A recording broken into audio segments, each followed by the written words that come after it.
Hey, j'espère que tu vas bien. On est toujours dans notre série Viens on parle et dans cette série j'avais envie d'aborder un peu plus des sujets comme une conversation avec vous finalement. Et j'aimerais aujourd'hui qu'on parle d'un sujet qui fait un peu débat dans différents courants de foi. Ça s'oppose littéralement, hein. On a deux avis différents. C'est un sujet qui crée beaucoup de divisions, c'est les saints, Marie et tout ce qui tourne autour vraiment de ces pratiques-là. Et en fait, moi, ce qui m'importe aujourd'hui, c'est pas de savoir si les protestants ont raison, si les catholiques ont raison, mais ce qui m'importe, c'est de savoir ce que la Bible, elle en dit finalement, et ce que Dieu dit par rapport à ça. Et surtout, ce que la Bible, elle dit réellement, et pas ce qu'on veut faire croire, ou on veut faire dire à la Bible. Parce que vous savez que on peut sortir tous les versets de son contexte, on peut se référer à tout et n'importe quoi, et dire « Ah tiens, regarde, la parole de Dieu, elle a parlé de ça », alors qu'elle en a jamais parlé dans ce contexte-là. Et c'est pourquoi j'aimerais bien, au travers de cette vidéo, qu'on ait une conversation à cœur ouvert avec ça. Ça te dit ? Donc il y a plusieurs personnes qui défendent justement la prière à Marie, la prière aux saints. Ils disent notamment que c'est pour qu'ils puissent intercéder pour nous. Ça c'est le grand argument, que finalement c'est pas tant une prière que ça, qu'on prie pas les saints comme on prierait Dieu, mais qu'on leur demande d'intercéder pour nous. Bon, 1 Timothée 2 au verset 5, ça c'est la Bible, hein, dit car il y a un seul Dieu et aussi il y a un seul médiateur entre Dieu et les hommes, Jésus-Christ homme. C'est-à-dire que le seul qui intercède pour nous, le seul qui est entre nous et Dieu, c'est Jésus-Christ homme. C'est la seule personne, le seul médiateur qui peut intercéder et parler au Père pour nous. Donc déjà, cet argument, il est un peu difficile à digérer puisque la Bible, elle dit son contraire. J'ai pris des petites notes, c'est pour ça que vous voyez souvent que je baisse un peu les yeux. Ils disent que lorsqu'un saint adresse à une prière à Dieu, elle est plus efficace que lorsque nous prions Dieu directement. C'est pourquoi vous allez voir que, par exemple, dans le courant, dans le catholicisme, il y a énormément de saints. Il y a un saint, je crois, pour chaque jour. Il y a un saint pour chaque chose aussi. Si vous avez perdu vos clés, si vous avez mal au bras, si vous avez quoi que ce soit comme problème, en fait vous avez un saint auquel vous pouvez parler et qui intercédera pour nous, enfin qui parlera à Dieu, qui intercédera pour nous, et ça sera plus efficace que de parler directement à Dieu. Bah en fait ce concept il est un peu pas biblique non plus, pas très recevable, puisque dans Hébreux 4 verset 16, la Bible elle nous dit que tous les croyants résidant sur la terre, nous pouvons nous approcher avec assurance du trône de grâce. Ça veut dire qu'il n'y a pas d'intermédiaire entre nous et Dieu.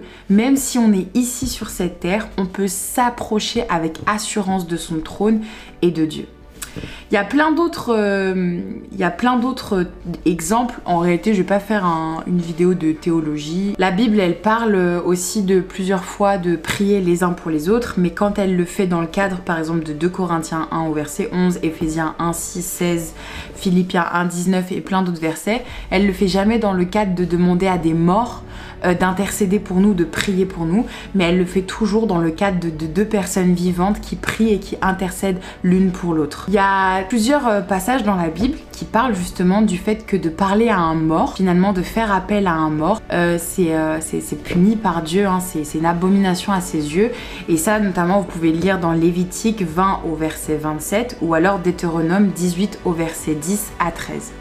Bref, si vous vous renseignez un peu, vous allez voir que dans la Bible, il y a plein de passages qui démontrent qu'on ne peut pas prier les morts, qu'on ne peut pas prier des saints et qu'on ne peut pas prier ou parler à Marie. Je suis pas là pour pour pointer du doigt, pour accuser quoi que ce soit. Je voulais juste en discuter avec vous et essayer d'apporter un point de vue biblique comme je le pouvais. J'ai entendu beaucoup de vidéos, j'ai vu beaucoup de gens, hein, moi-même j'ai travaillé avec des catholiques, avec des orthodoxes, avec différentes branches, et tous m'ont énuméré leurs arguments, pourquoi ils le faisaient et qu'est-ce que ça apportait finalement dans leur vie. Et ça veut pas dire que je suis fâchée avec eux, ou ça veut pas dire qu'on peut pas partager certaines choses de la foi ensemble, mais il y a une réalité et une vérité biblique que je ne peux cacher. Et cette vidéo elle a pas pour but de faire de la division ou de créer un malaise, mais elle a pour but d'exposer ce que dit la Bible et finalement de ramener à ce que Dieu veut. Ce que Dieu veut, c'est qu'on ait une relation personnelle avec lui. Il veut qu'on puisse être comme des enfants qui s'approchent d'un père avec assurance parce qu'on a une relation profonde avec lui. Quand vous étudiez l'histoire de l'Église avec un grand E, toutes branches confondues, vous comprenez pourquoi ce passage un peu, ce rituel de prier les saints, de prier Marie, de parler vraiment à ces personnes qui finalement sont mortes, qui sont plus ici parmi nous, sont arrivées. Et dans les grandes lignes, les Bibles n'étaient plus qu'en latin, le culte et la foi ne se faisaient qu'à l'église le dimanche, c'était très réglementé par le clergé, etc. Et en fait, les gens s'étaient détournés de Dieu finalement, ils ne connaissaient plus rien à Dieu. Et il y avait cette coutume et cette pratique que quand quelqu'un était fâché dans ta famille ou dans tes proches, quand tu étais un peu loin de quelqu'un, que tu savais que tu avais péché, mais que tu n'étais pas forcément proche de cette personne, et bien en fait ce que tu faisais, c'est que tu parlais à son entourage. Et c'est comme ça que la pratique de prier, de parler aux saints pour que Dieu intercède pour nous est arrivée. C'est une pratique qui a été introduite après et qui ne faisait pas partie des premiers disciples, ni ni ce que les Juifs pratiquaient. Et ça a été instauré et passé comme une loi au fur et à mesure des années dans l'Église avec un grand E et qui a été finalement gardé par l'Église catholique et l'Église orthodoxe. Et dans les points qui différencient l'Église catholique de l'Église protestante, le fait de prier ou de parler aux morts, aux saints, de prier Marie et de faire appel à toutes ces choses est un point qui nous différencie énormément. Les catholiques basent cette théorie et cette pratique sur la tradition qui est tout aussi importante que la Bible, à quelque chose près. Or, les protestants ne se réfèrent uniquement qu'à la Bible parce qu'ils croient que c'est la parole de Dieu et que tout a été dit dans la parole de Dieu. Je sais pas si toi tu fais ce genre de choses, je sais pas trop où tu te situes, mais c'est pas une question de branche, de religion ou de qui tu es, si tu es un catholique, si tu es un orthodoxe, si tu es un protestant. Ce qui compte là, c'est ce que Dieu veut pour toi. Ce qui compte, c'est ce que la Bible, elle dit et la relation que Dieu veut avoir avec toi. Je t'encourage à t'approcher du trône de Dieu sans passer par quoi que ce soit d'autre parce que le médiateur entre toi et le Père, c'est Jésus-Christ, celui qui est mort à la croix pour toi.